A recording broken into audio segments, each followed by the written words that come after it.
ஸலவாத்தும் சலாமும் சய்யிதுனா முஹம்மதுன் ஸல்லல்லாஹு அலைஹி வஸல்லம் அவர்கள் மீதும் அவர்கள் இளைஞர்கள் நல்லடியார்கள் அனைவர்கள் மீதும் உண்டாவதாக என்று கூறிய பின், அன்புக்குரிய சகோதரர்களே, அல்லாஹுவின் நல்லடியார்களே, ஞான வழித் தோழர்களே, இன்று ஈதுல் ஃபித்ர் பிறநாள் தினத்திலே நாங்கள் இருந்து கொண்டிருக்கிறோம். அல்லாஹ் சுப்ஹானஹு வ தஆலா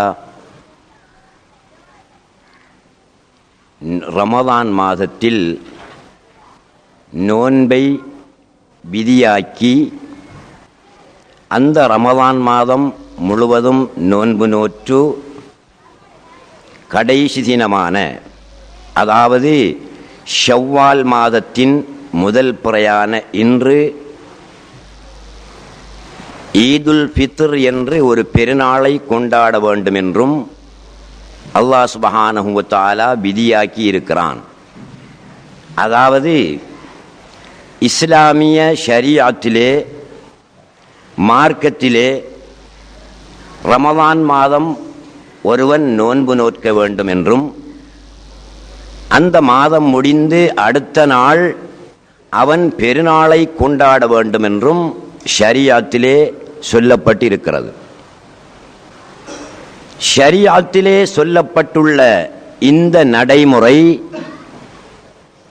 அர்த்தமற்ற வெறும் சடங்குகளோ சம்பிரதாயங்களோ இல்லை என்பதை நாம் தெரிந்து கொள்ள வேண்டும். அல்லாஹ் சுப்ஹானஹு வ தஆலா இதை மிக ஆழமான அர்த்தமுள்ளதாக இந்த அமைப்பை ஏற்படுத்தி வைத்திருக்கிறான் என்பதை நாம் புரிந்து கொள்ள வேண்டும். இது எதைப் போலவென்றால், ஒருவனுக்கு நோய் ஏற்பட்டு விட்டது, கடுமையான நோய். அந்த நோயினால் அவன் பாதிக்கப்பட்டு மரணித்து விடுவான் போல் தெரிகிறது. இந்த நேரத்தில் அவனுடைய பெற்றோர்களோ உறவினர்களோ அவனை கொழும்பில் உள்ள மிக விசேடமான வைத்தியர்கள் உள்ள ஒரு மருத்துவமனைக்கு கொண்டு செல்வார்கள். டாக்டர் வைத்தியன் பார்த்துவிட்டு, இவனுக்கு கடுமையான வியாதி இருக்கிறது, நோய் இருக்கிறது, இதிலிருந்து இவன் தப்புவதாயிருந்தால் இந்த வாட்டிலே ஒரு மாதம் இவன் இருந்து மருந்து குடிக்க வேண்டும், மருந்து மாத்திரைகள் பாவிக்க வேண்டும் என்று டாக்டர் சொல்லுகிறான் என்று வைத்துக் கொள்வோம். அந்த நோயாளியை அந்த வைத்தியன் சொன்னது போல அந்த வாட்டிலே நாங்கள் நிறுத்தி விடுகிறோம். 30 நாட்களும் அந்த டாக்டர் அவனுக்கு தேவையான மருந்து மாத்திரைகள், இரத்தங்கள், சேலைனுகள் கொடுத்து அவனுடைய வருத்தத்தை குணப்படுத்தி உடல் ஆரோக்கியமுள்ளவனாக 30வது நாள் அவன் ஆக்கி தந்தான். நாங்கள் அந்த நோயாளியை கொழும்புக்கு எடுத்து சென்ற நேரத்தில் நோயாளி எப்படி இருந்தானோ அந்த நோய்கள் அனைத்தும் சுகமாகி ஆரோக்கியம் பெற்று 30வது நாள் அவன் காணப்படுகிறான். நாங்கள் அந்த நோயாளியை வாட்டிலிருந்து வீட்டுக்கு எடுத்து வருகிறோம்.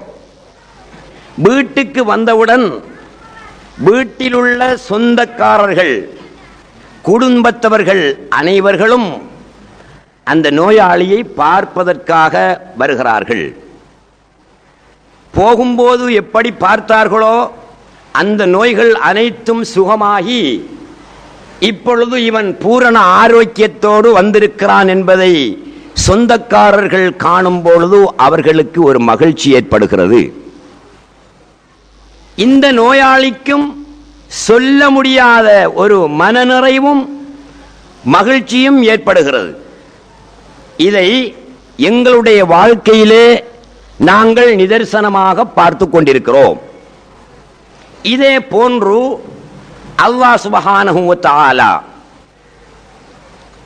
மனநோயினால் பாதிக்கப்பட்டவர்களை உடல் நோயினால் அல்ல, உடல் நோய் என்று சொல்லும்போது காய்ச்சல், தலைவலி, பல்லுவலி, இடுப்பு வலி, கிட்னி வருத்தம், ஹார்ட் வருத்தம், இவைகளெல்லாம் உடல் நோயை சேர்ந்தவையாகும்.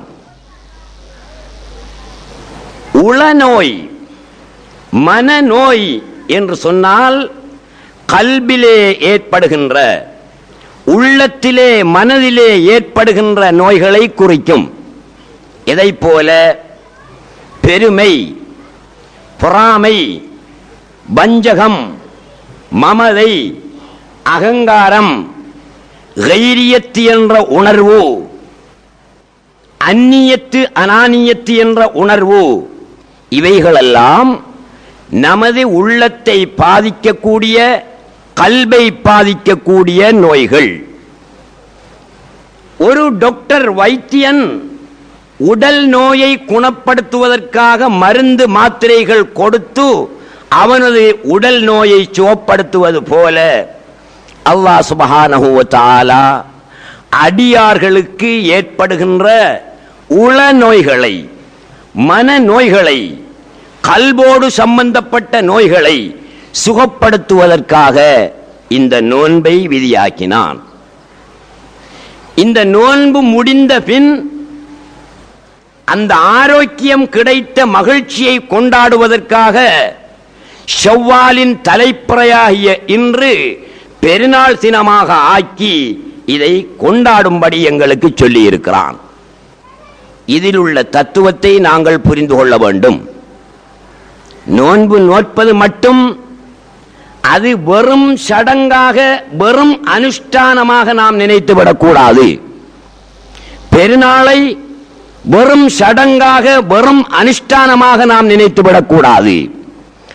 ஆழமான அர்த்தங்களை உள்ளடக்கித்தான் அல்லாஹ் சுப்ஹானஹு வ தஆலா இந்த நோன்பையும் இந்த பெருநாளையும் எங்களுக்கு மார்க்கமாக்கி தந்திருக்கின்றான். 30 நாட்களும் நோன்பு நோற்ற ஒருவன் மனதில் உள்ள நோய்கள் சுகமடைந்தவனாக, ஆரோக்கியம் பெற்றவனாக ஷவ்வால் தலைப்பிறை அன்று ஆகிவிடுகிறான். 30 நாட்களும் நோன்பு நோக்கின்ற நேரத்தில் அவன் நோன்பு நோற்பது மட்டுமல்ல, தராவீஹ் தொழுகை, வித்ர் தொழுகை மற்றும் ஏனைய வணக்கங்களை செய்ததன் மூலம் அவனுடைய கல்பு பிரகாசிக்க தொடங்கி விடுகிறது.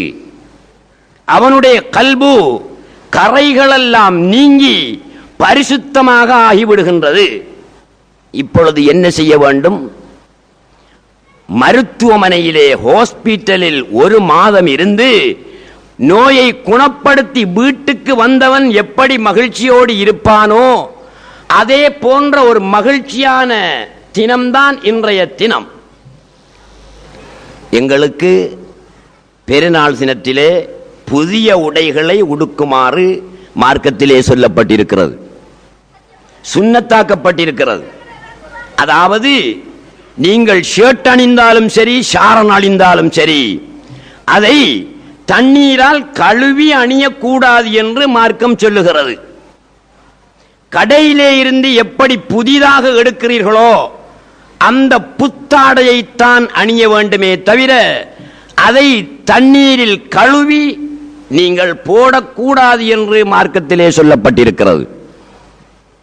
நாம் பெருநாள் தினத்திலே உடுப்பு எடுத்து, அநேகமானவர்கள் ஷர்ட்டை கழுவாவிட்டாலும் ஷாரனை கழுவி உடுக்கின்றார்கள்.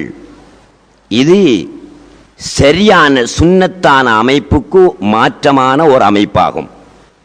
அல்லாஹ் சுப்ஹானஹு வ தஆலா எதை எதிர்பார்க்கிறான் என்றால், 30 நாட்களும் நோன்பு நோற்று அதன் மூலம் உங்களுடைய கல்வியில் இருக்கின்ற கரைகளை எல்லாம் கழுவி சுத்தப்படுத்திய நீங்கள் புதியவர்கள், புத்தாடை தான் உடுக்க வேண்டும்.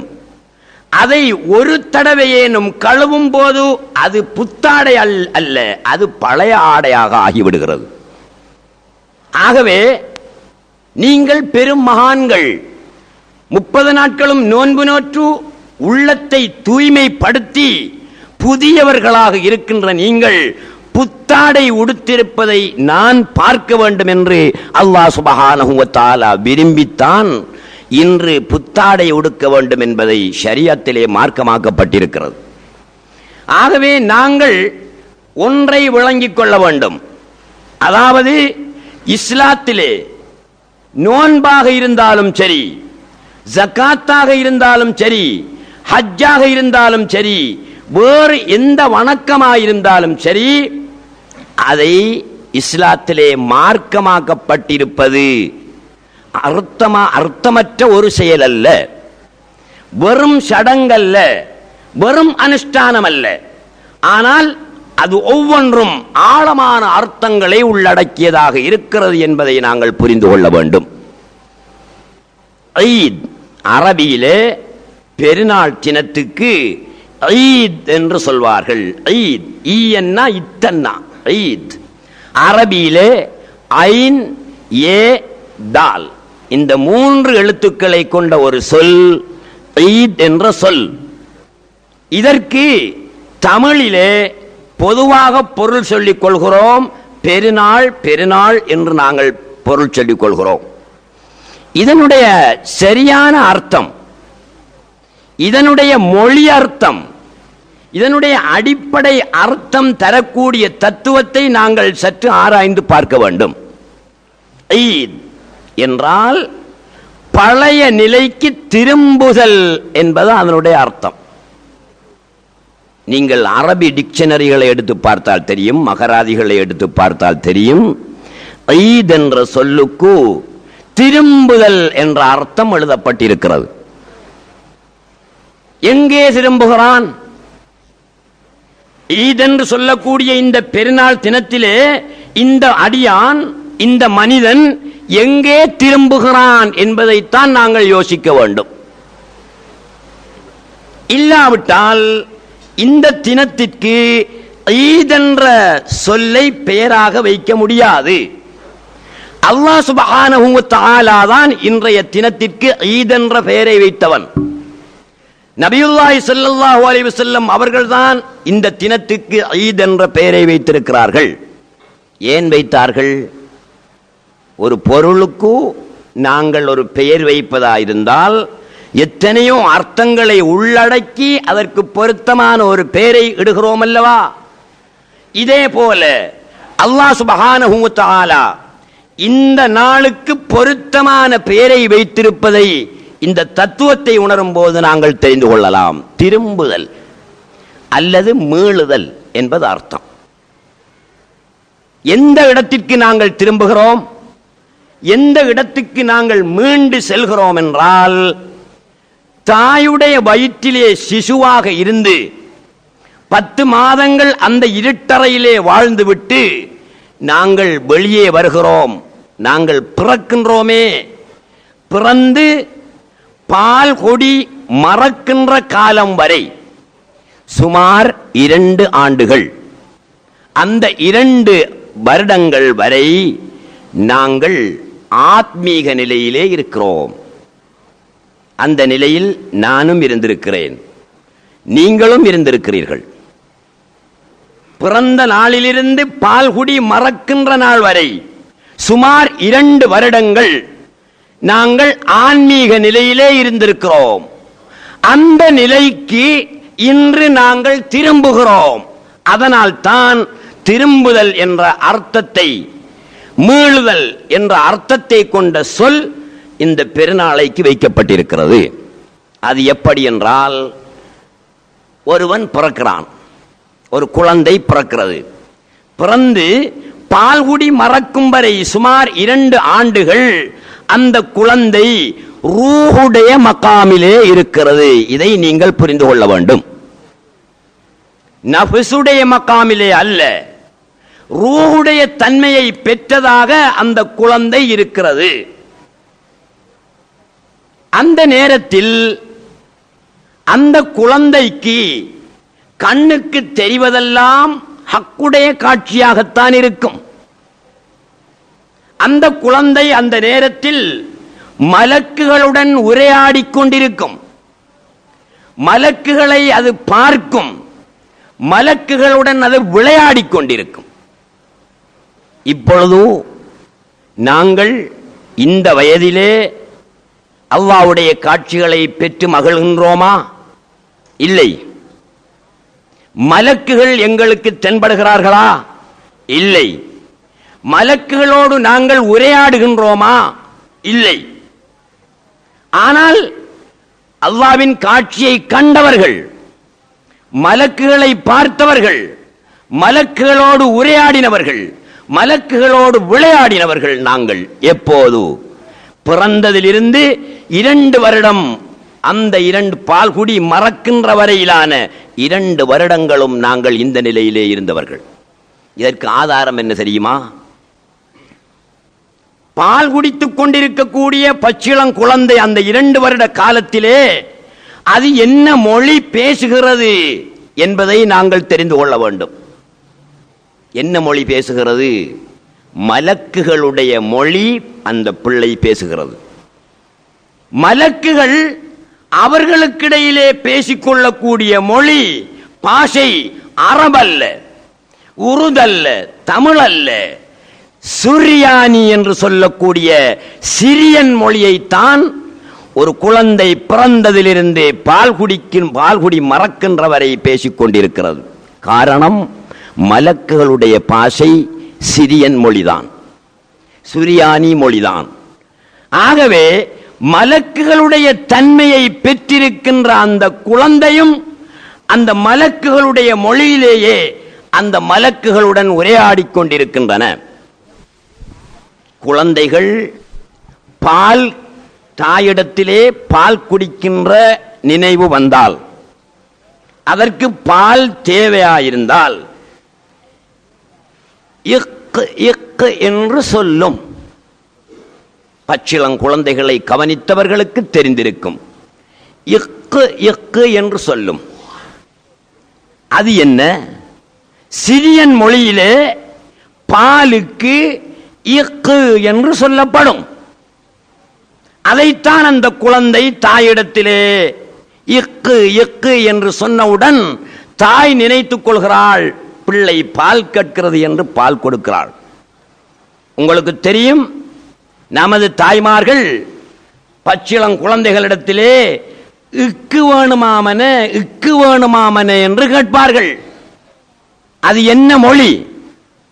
இக்கு ஈனா இக்கன்னா கூனா, இக்கு வேணுமாமன இக்கு வேணுமாமன என்று கேட்பார்கள். என்றால் என்ன? பால் வேண்டுமா பால் வேண்டுமா என்று அந்த தாய் கேட்கிறாள், அந்த பிள்ளையுடைய மொழியிலே, சிரியன் மொழியிலே. இதிலிருந்து நீங்கள் என்ன விளங்குகிறீர்கள்? ஒரு குழந்தை பிறந்ததிலிருந்து பால்குடி மறக்கின்ற அந்த 2 வருடத்திற்குள்ளாக அது பேசுகின்ற மொழி சிரியன் மொழி, சுரியானி மொழி, மலக்குகளுடைய பாஷையை அது பேசுகிறது. ஏன்? மலக்குகளுடைய தொடர்பு இருக்கின்ற காரணத்தினால் அல்லாஹ் சுப்ஹானஹு வ தஆலா அந்த குழந்தைகளுக்கு சிரியன் மொழியை கற்றுக் கொடுக்கிறான். இதனால் தான் தாய்மார்கள் இக்கு வேண்டுமாமனே என்று கேட்கிறார்கள். இக்கு என்றால் சிரியன் மொழியிலே பால் என்பது அர்த்தம். அது மட்டுமல்ல, அந்த சிறு குழந்தைக்கு மலம் கழிக்க வேண்டிய ஒரு நிலைமை ஏற்பட்டால் என்று அந்த குழந்தைகள் அழும், கத்தும். என்ற சொல்லுக்கு சிரியன் மொழியிலே மலம் கழிக்கப் போகிறேன் என்பது அர்த்தம். ஆகவே அந்த குழந்தை அந்த நேரத்திலே சிரியன் மொழியை பேசிக் கொண்டிருக்கிறது, மலக்குகளுடைய மொழியை பேசிக் கொண்டிருக்கிறது. அது மட்டுமல்ல, நீங்களும் சொல்வீர்கள், வீட்டிலே தாய்மார்களும் சொல்வார்கள், பச்சிளம் குழந்தையொன்று ஊஞ்சலிலே ஆடிக்கொண்டிருக்கின்ற நேரத்தில், மடியிலே வைத்து ஊஞ்சலிலே ஆட்டிக்கொண்டிருக்கின்ற நேரத்தில் பிள்ளை தவறி விழுந்து விடுகிறது, ஒரு காயமும் இல்லை. அதே மாதிரி ஒரு பெரியவர் விழுந்திருந்தால் அல்லது பால்குடி மறந்த ஒரு குழந்தை விழுந்திருந்தால் காயம் ஏற்பட்டிருக்கும். உடனே தாய் என்ன சொல்லுகிறாள்? மலக்குகள் காப்பாற்றி விட்டார்கள் பிள்ளையை, ஒரு காயமும் ஏற்படவில்லை என்று தாய் சொல்லுகிறாள். ஏன்? மலக்குகள் அந்த குழந்தையை காப்பாற்றுகிறார்கள். எங்களுடைய வீட்டிலே நாங்கள் பார்க்கிறோம், பால்குடி மறக்காத சில குழந்தைகள் ஆபத்தான வேலைகளை செய்து விடுகின்றன. ஆனால் எதிர்பார்த்த ஆபத்து அங்கே ஏற்படாது. காரணம், தாய் சொல்லுவாள், மலக்குகள் பாதுகாத்து விட்டார்கள் என்று சொல்வாள். இதிலிருந்து நாங்கள் என்ன விளங்குகிறோம்? ஒரு குழந்தை பிறந்ததிலிருந்து பால்குடி மறக்கின்ற காலம் வரை மலக்குகளுடைய தொடர்பிலே அது இருக்கிறது. மலக்குகளை பார்க்கிறது, மலக்குகளுடன் பேசுகிறது, சிரிக்கிறது. பால்குடி மறக்கின்ற காலம் வரை குழந்தை சில நேரங்களில் நித்திரை செய்து கொண்டிருக்கும் போது சிரிக்கும். சிரித்து சற்று நேரத்தின் பின் தேம்பி தேம்பி அழும்.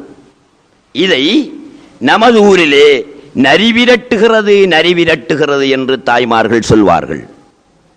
எங்கிருந்து வந்த நரி அது? எந்த நரி அது?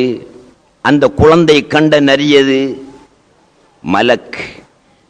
மலக்குகள் இந்த பச்சிளம் குழந்தையோடு அன்பாக, பாசமாக, இரக்கமாக விளையாடி கொண்டிருப்பார்கள்.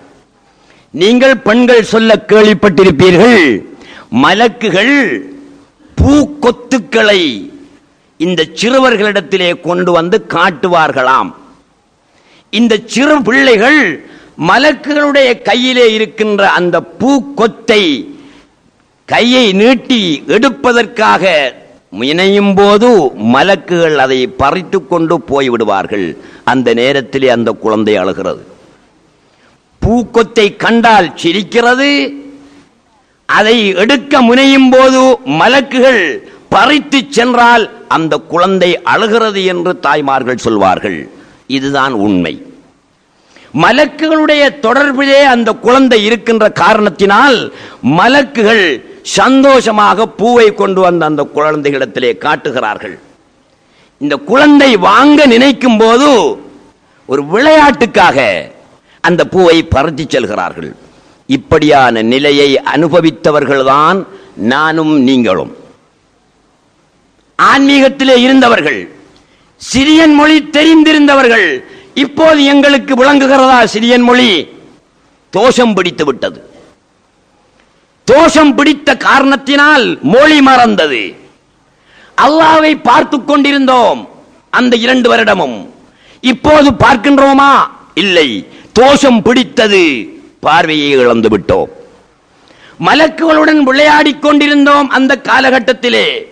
இன்று மலக்குகளோடு சம்பாஷிக்கக்கூடிய, உரையாடக்கூடிய, விளையாடக்கூடிய நிலையிலே நாங்கள் இருக்கின்றோமா? இல்லை. தோஷம் பிடித்து விட்டது. தோஷம் பிடித்த காரணத்தினால் அனைத்தையுமே நாங்கள் மறந்து விட்டோம். நாங்கள் மறந்த காரணத்தினால் காரியம் பொய் என்று அர்த்தமாகிவிடுமா? இல்லை. நாங்கள் தான் மறந்து விட்டோமே தவிர நடந்த காரியங்கள் அனைத்துமே உண்மைதான். ஆகவே 30 நாட்களும் ஒருவன் நோன்பு நோற்று பக்குவமாக இருந்து மனதை தூய்மைப்படுத்தி இன்று அவன் மீளுகிறான். எந்த நிலைக்கு மீளுகிறான்? ஆரம்ப நிலைக்கு மீளுகிறான். ஆத்மீக நிலைக்கு மீளுகிறான். ஆத்மீக வலுவை அடைகிறான். இன்று இவனுக்கு பெருநாள், சந்தோஷமான ஒரு தினம். ஆகவே அன்புள்ள சகோதரர்களே, மார்க்கத்தில் தொழுகையோ நோன்போ பெருநாளோ எதுவாயினும் சரி, அது மார்க்கமாக்கப்பட்டிருக்கிறது என்றால் ஒரு அர்த்தத்தை, ஆழமான தத்துவத்தை உள்ளடக்கியதாகத்தான் அந்த சடங்கு, அந்த அனுஷ்டானம் இருக்குமே தவிர வீண் சடங்காக, வெறும் சடங்காக, வெறும் அனுஷ்டானமாக இருக்காது. இதை நாங்கள் தெரிந்து கொள்ள வேண்டும். இஸ்லாத்தினுடைய, அல்லாஹ்வினுடைய, ரசூலினுடைய லட்சியம் என்ன தெரியுமா? ஒரு மனிதன் எப்படி பிறந்தானோ அப்படியே இறைவனை போய் அவன் சந்திக்க வேண்டும். நாங்கள் பிறந்தது போலவே இறைவனை போய் சந்திக்க வேண்டும். நாங்கள் பிறந்து வந்த நேரத்தில் மனதிலே வஞ்சகம் இருக்கவில்லை, கோபம் இருக்கவில்லை, பெருமை இருக்கவில்லை. ஆன்மீக பலம் பெற்றவர்களாக இருந்தோம். 50 வருடங்கள் உலகத்திலே வாழ்ந்துவிட்டு இவன் மரணிக்கின்றானே, மரணிக்கின்ற நேரத்தில் அந்த ஆரம்ப நிலைக்கு அவன் திரும்பியவனாகத்தான் மரணிக்க வேண்டும். தோஷம் நிறைந்தவனாக அவன் மரணிக்க கூடாது. ஆகவே ஒரு மனிதன் தன்னுடைய ஆத்மீகத்தை பலப்படுத்திக் கொள்ள வேண்டும். ஆத்மீகத்தை பலப்படுத்திக் கொள்வதற்கு அவனுக்கு சரியான வழி எது தெரியுமா? அவன் எந்த நேரமும் இறைவனுடன் தொடர்புள்ளவனாக இருக்க வேண்டும், அல்லாஹ்வுடன் தொடர்புள்ளவனாக இருக்க வேண்டும். அல்லாஹ்வுடன் நான் இருக்கிறேன் என்ற உணர்வோடு இருக்க வேண்டும். அல்லாஹ்வுடன் கொடுக்கல் வாங்கல் செய்கிறேன் என்ற உணர்வோடு கொடுக்கல் வாங்கல் செய்ய வேண்டும். அல்லாஹ்வுடன் வியாபாரம் செய்கிறேன் என்ற அடிப்படையில் அந்த உணர்வோடு வியாபாரம் செய்ய வேண்டும். அந்த அடிப்படையில் மனைவியோடு உடல் உறவு கொள்ள வேண்டும். அந்த அடிப்படையில் அவன் தொழில் புரிய வேண்டும். அந்த அடிப்படையில் அவன் நண்பர்களோடு பழக வேண்டும். இப்படி இருந்தானே ஆனால் அவன் எந்த நேரமும் அல்லாஹ்வுடன் தொடர்புடையவனாகத்தான் இருக்கிறான். எங்களுக்கு தெரியாமலேயே அல்லாஹ் சுப்ஹானஹு வ தஆலா எங்களுடன் தொடர்புடையவனாக இருக்கிறான். எப்படியான தொடர்பு? கொடுக்கல் வாங்கல் சம்பந்தப்பட்ட தொடர்பா? இல்லை, தாத்தோடு தொடர்புடையவனாக அல்லாஹ் சுப்ஹானஹு வ தஆலா இருக்கிறான்.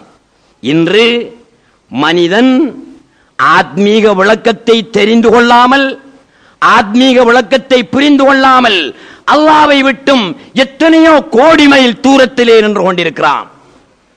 அல்லாஹ் தன்னை விட்டும் எத்தனையோ கோடி மைல் தூரத்திலே இருப்பதாக அவன் கற்பனை செய்து கொண்டிருக்கிறான்.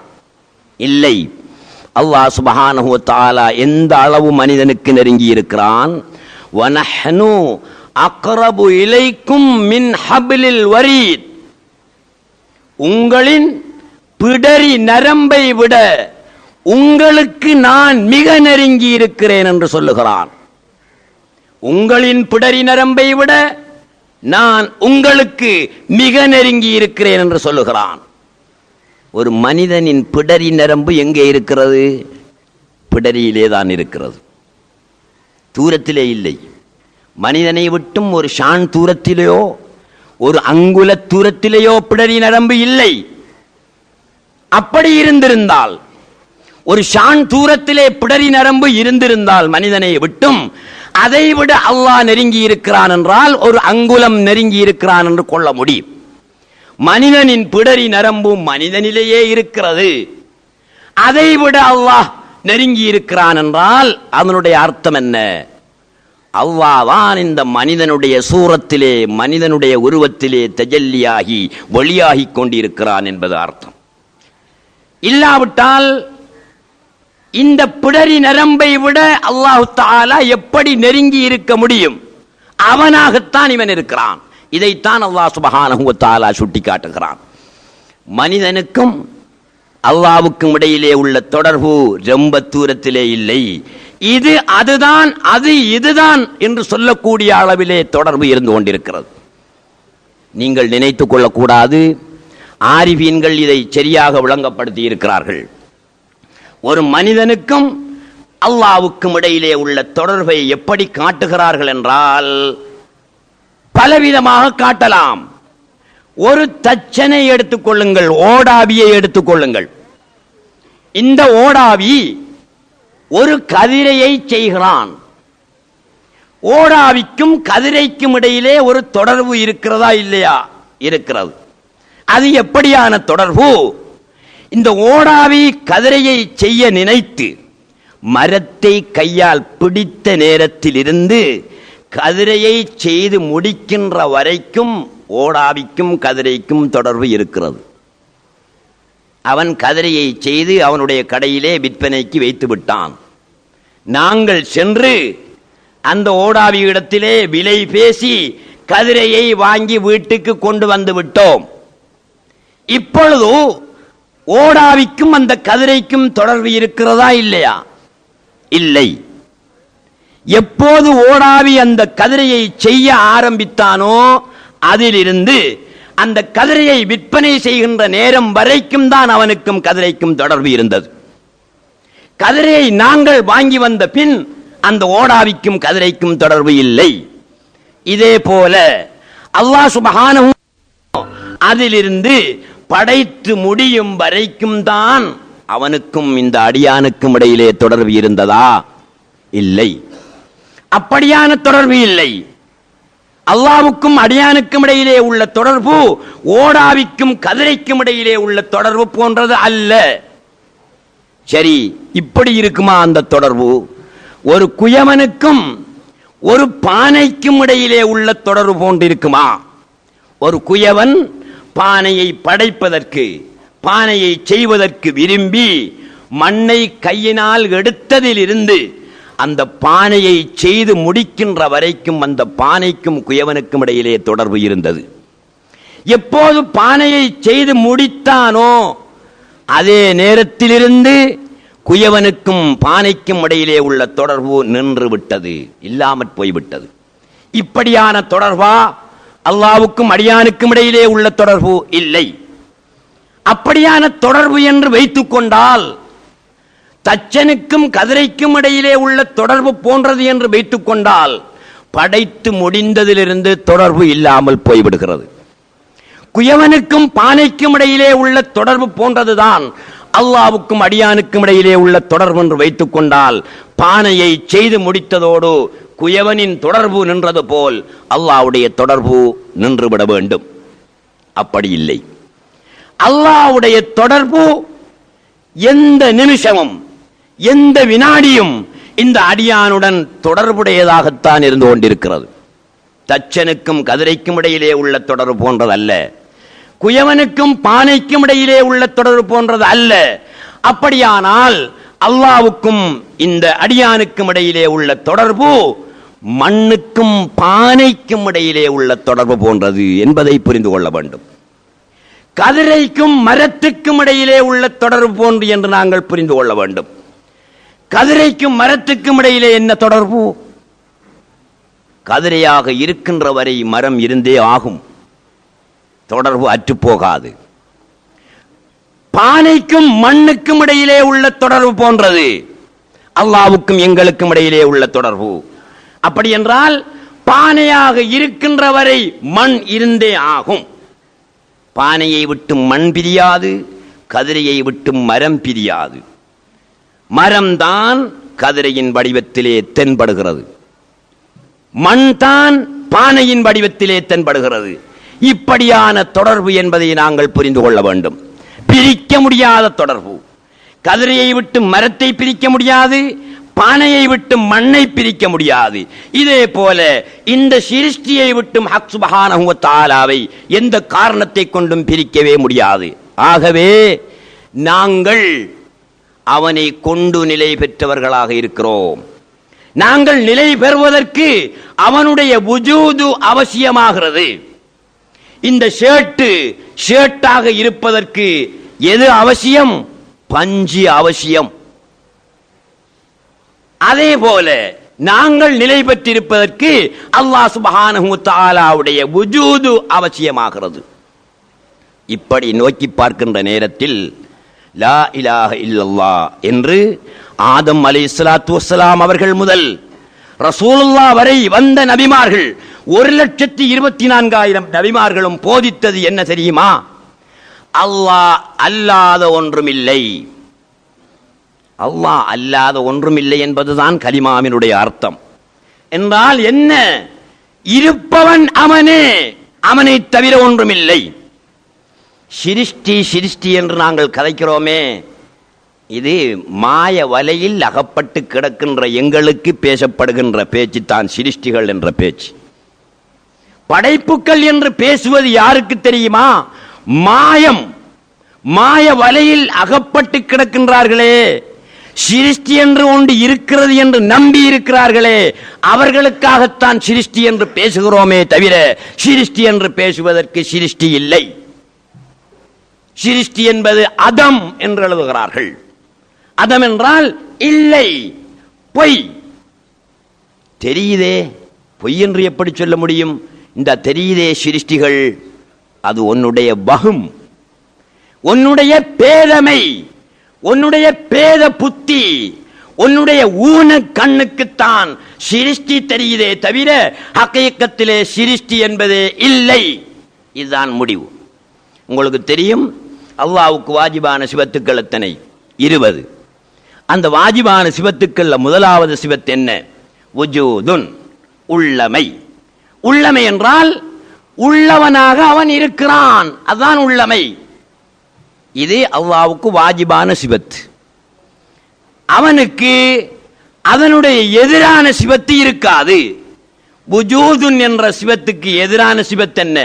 முஸ்தஹீலான சிவத்துக்கள் 20. அதுல ஒன்று அதம், இல்லாமை.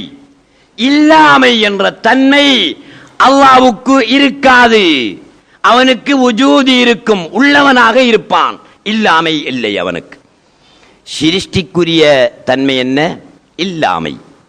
அவனுக்கு வுஜூது அவசியம் என்றால், வாஜிபான சிவத்தென்றால், எதிரான சிவத்தென்ன? இல்லாமை என்று சொல்லக்கூடிய அதம் அவனுக்கு இருக்காது. அப்படியானால் அதம் என்று சொல்லக்கூடியது யாருக்கு இருக்க வேண்டும்? சிருஷ்டிக்கு இருக்க வேண்டும். அப்ப சிருஷ்டிக்கு அதம் உண்டு என்றால் சிருஷ்டி இல்லை. அப்ப இந்த தெரிகிறதெல்லாம் அது உன்னுடைய ஊனக்கண்.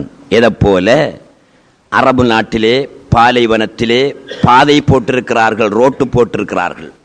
அந்த ரோட்டிலே போனவர்களுக்கு தெரியும், அல்ல திறந்த வழியிலே போனவர்களுக்கு, பிரயாணம் செய்தவர்களுக்கு தெரியும்.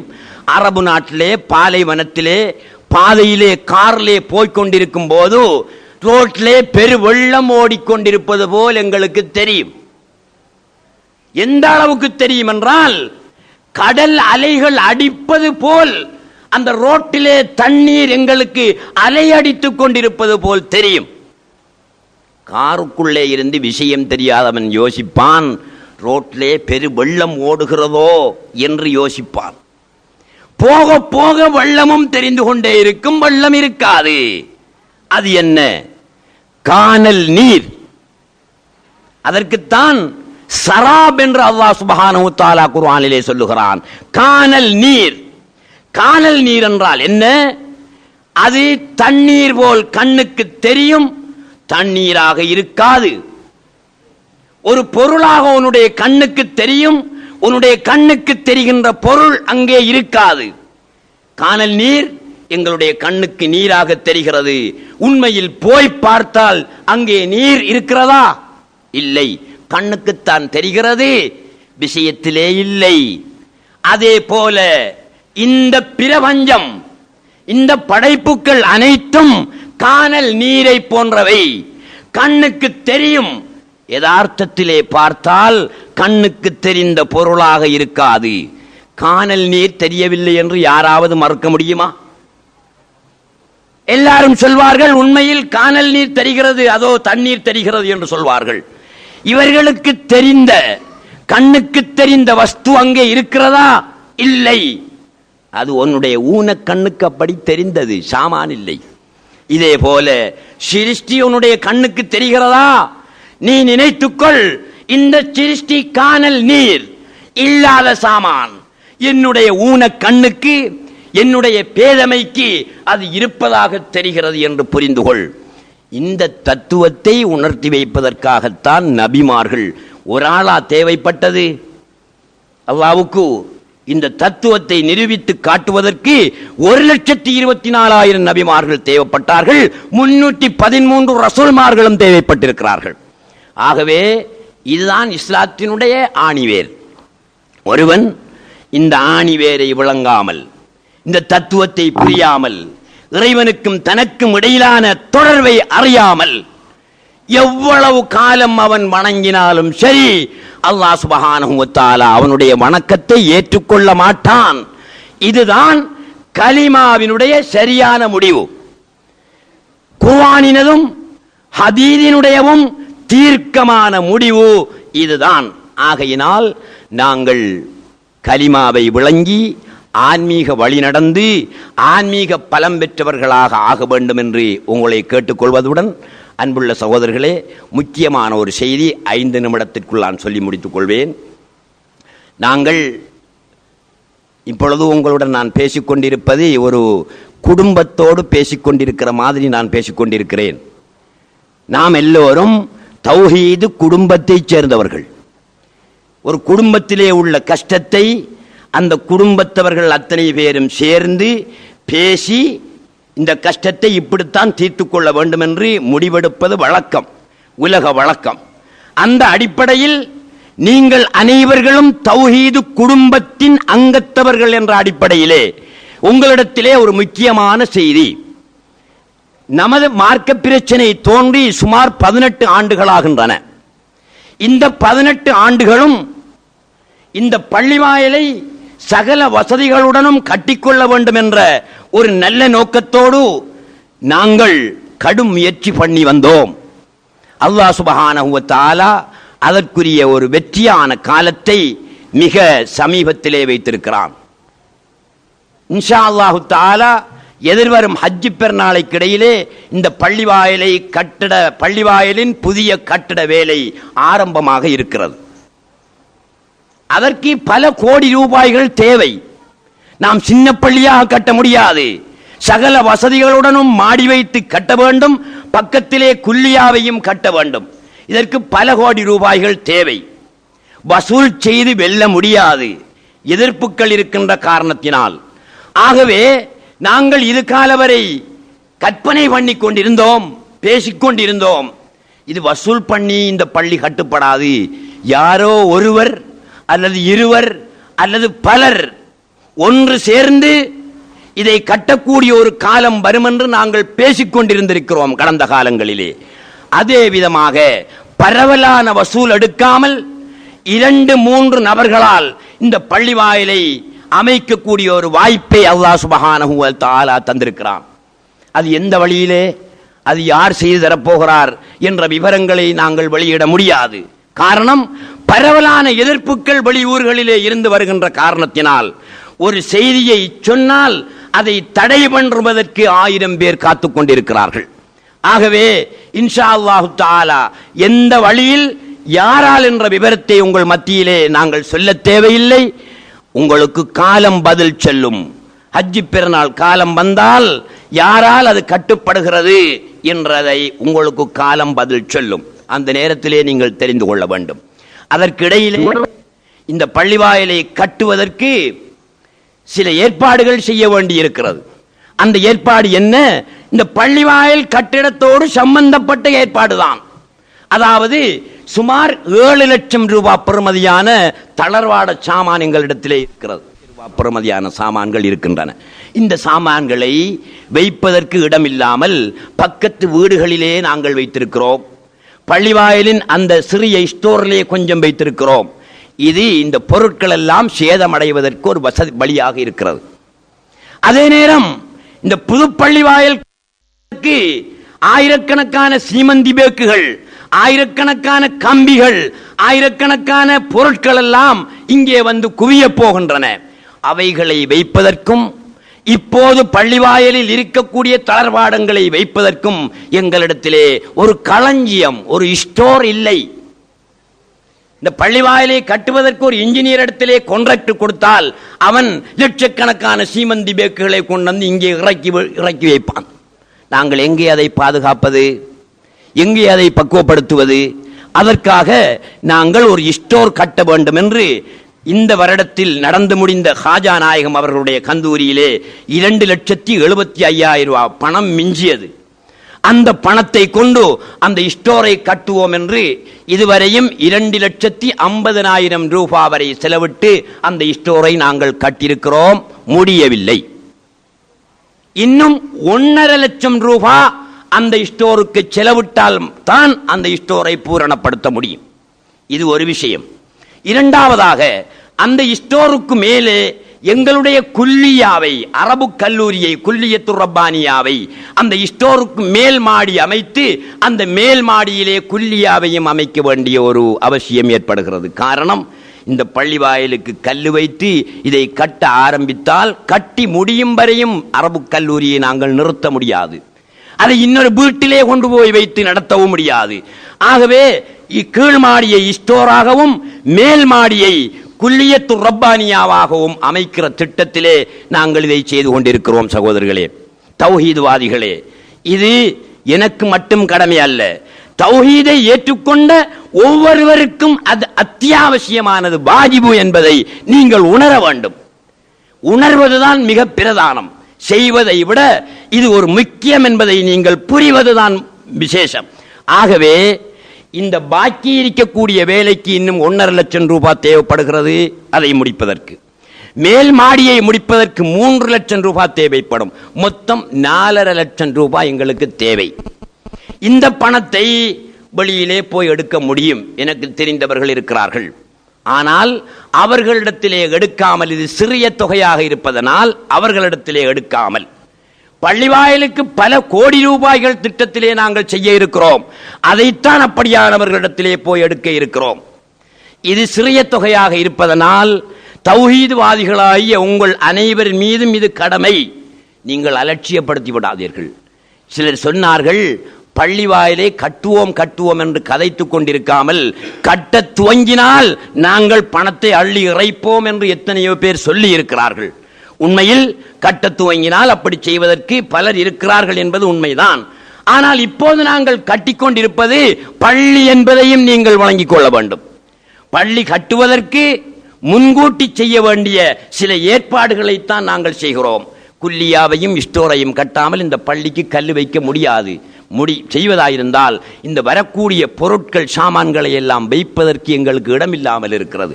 ஆகவே இப்போது கட்டப்பட்டு கொண்டிருக்கிற கட்டிடம் நீங்கள் தொழுது முடிந்து விரும்பினவர்கள் பின்னாலே போய் பார்க்கலாம். இதுவரை 2.5 லட்சம் ரூபாய் செலவழித்திருக்கிறோம். இன்னும் 4.5 லட்சம் ரூபாய் மாடி வேலையை முடிப்பதற்கு தேவை.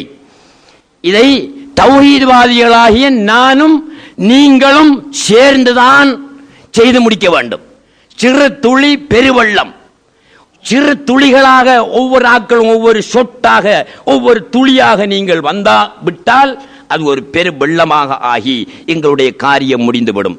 எனவே சகோதரர்களே, நீங்கள் தௌஹீத்வாதியாக இருக்கக்கூடிய நீங்கள் உங்களால் முடிந்த பொருட்களை வாங்கி கொடுங்கள். இந்த கட்டிடத்துக்கு தேவையான பொருட்கள் சுமார் 450 சீமந்தி பேக்குகள் தேவைப்படுகின்றன.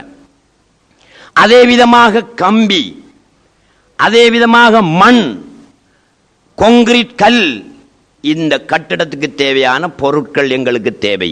நீங்கள் பணம் தர வேண்டாம். உங்களால் ஆக குறைந்தபட்சம் ஒரு நபரால் ஒரு சீமந்தி பேக்கு வாங்கி கொடுக்க முடியுமா? முடியாதா? முடியும். தௌஹீதுக்காக, இந்த கொள்கைக்காக, அல்லாஹ்வுடைய இந்த கொள்கையை வளர்ப்பதற்காக ஒரு நபர் ஒரு சீமந்தி பேக் 285 ரூபாய் 290 ரூபாவுக்கு ஒரு சீமந்தி பேக் எடுக்க முடியும். நீங்கள் உங்களால் 1 கொடுக்க முடிந்தால் ஒரு பேக்கு சீமந்தி பேக்கை வாங்கி கொடுங்கள். 2 கொடுக்க முடிந்தவர்கள் 2ஐ வாங்கி கொடுங்கள். அல்லது கம்பி வாங்கி கொடுக்க விரும்புகிறீர்களா? அந்த கம்பியை நீங்கள் வாங்கி கொடுங்கள். ஒரு கம்பி 180 ரூபாய். ஒரு ஆளால் ஒரு கம்பி தான் வாங்கி கொடுக்க முடியுமா? அந்த ஒரு கம்பியை வாங்கி கொடுங்கள். ஒரு சீமந்தி பேக்குத்தான் வாங்கி கொடுக்க முடியுமா? அதை கொடுங்கள். அல்லது 2 நபர்கள் சேர்ந்துதான் ஒரு சீமந்தி பேக்கை வாங்கி கொடுக்க முடியுமா? 2 நபர்கள் சேர்ந்து அந்த சீமந்தி பேக்கை வாங்கி கொடுங்கள். இப்படி இந்த கட்டிடத்துக்கு தேவையான பொருட்களை வாங்கி கொடுங்கள்.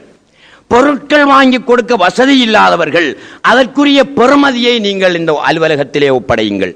இன்றைக்கு பத்ருஸமான் மௌலவி அவர்களும் ஹசன் அவர்களும் அலுவலகத்திலே ஆபீஸிலே இந்த பதிவு வேலைகளை செய்ய இருக்கிறார்கள். நீங்கள் தொழுது விட்டு போகின்ற நேரத்தில் நீங்கள் பதிந்து விட்டு போங்கள். உடனடியாக காசு கொடுக்கணும் என்ற அவசியம் இல்லை. எல்லாரும் பணத்தோடு வந்திருக்க மாட்டீர்கள். 10 நாள் உங்களுக்கு தவணை தரலாம்.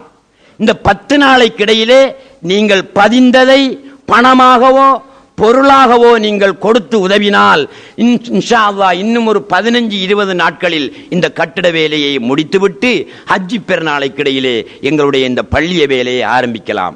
ஆகவே சகோதரர்களே, இவர்கள் எங்கேயாவது போய் வசூல் பண்ணி கட்டட்டும் என்று நீங்கள் நினைக்க வேண்டாம். இது என்னுடைய பள்ளி அல்ல, தௌஹீத்வாதிகள் அனைவர்களுக்கும் சொந்தமான பள்ளி. இந்த பள்ளியை போல் தௌஹீது பேசக்கூடிய ஒரு பள்ளி இலங்கையிலேயோ மற்ற நாட்டிலேயோ நாம் கண்டதே கிடையாது. காரணம், இன்று ஒரு பெருமதியான தத்துவத்தை பகிரங்கமாக பட்டவர்த்தனமாக திட்ட தெளிவாக சொல்லிக் கொண்டிருக்கக்கூடிய ஒரே ஒரு ஸ்தாபனம் எங்களுடைய ஸ்தாபனம் தான் என்பதை வெளிநாடுகளுக்கும் வெளியூர்களுக்கும் சென்று உங்களுக்கு நன்றாக தெரியும். எங்களுக்கு அல்லாஹ் சுப்ஹானஹு வ தஆலா ஒரு குறையையும் வைக்கவில்லை. அறிவை தந்திருக்கிறான், மற்றும் எல்லா செல்வங்களையும் தந்திருக்கிறான். ஒன்றே ஒன்று பண வசதி, பொருளாதாரம் தான் எங்களுக்கு தடையாக இருந்து கொண்டிருக்கிறது. இந்த 17 வருடமும் அதையும் பெற்றுக்கொள்வதற்காக எடுத்த முயற்சியிலே அல்லாஹ் சுப்ஹானஹு வ தஆலா இப்போது இந்த பள்ளியை பூரணமாக கட்டித் தருவதற்குரிய ஒரு ஏற்பாட்டை அல்லாஹ் சுப்ஹானஹு வ தஆலா தந்திருக்கிறான். அது மிகவும் சந்தோஷமாக அல்லாஹ் தஆலா செய்த நியாமத்துக்களிலே ஒரு பெரிய நியாமத் என்று நான் அதை கருதுகிறேன். அதற்கு முன்கூட்டி செய்ய வேண்டிய இந்த ஏற்பாட்டை நாம் செய்து முடிக்க வேண்டும். நீங்கள் மனம் வைத்து அதிலே நீங்கள் யோசிக்காமல் கஞ்சத்தனம் பண்ணாமல் அல்லாஹ்வுடைய பாதையிலே நாங்கள் இதை செய்வோம் என்று உங்களால் முடிந்த சாமான்களை வாங்கி கொடுங்கள் அல்லது அதற்குரிய பெறுமதியை கொடுங்கள். இருவர் அந்த ஆபீஸிலே காத்து கொண்டிருக்கிறார்கள். தொழுது விட்டு போகும்போது நீங்கள் பதிந்து விட்டு செல்லுங்கள். 10 நாட்களுக்கு இடையில் நீங்கள் பணத்தையோ அந்த சாமானையோ வாங்கி கொடுக்கும்படி நான் அன்பாக கேட்டு முடித்துக் கொள்கிறேன். அல்லாஹு அக்பர், அல்லாஹு அக்பர், அல்லாஹு அக்பர், லா இலாஹ இல்லல்லாஹு வல்லாஹு அக்பர், அல்லாஹு அக்பர் வலில்லாஹில் ஹம்த். அல்லாஹு அக்பர், அல்லாஹு அக்பர், அல்லாஹ்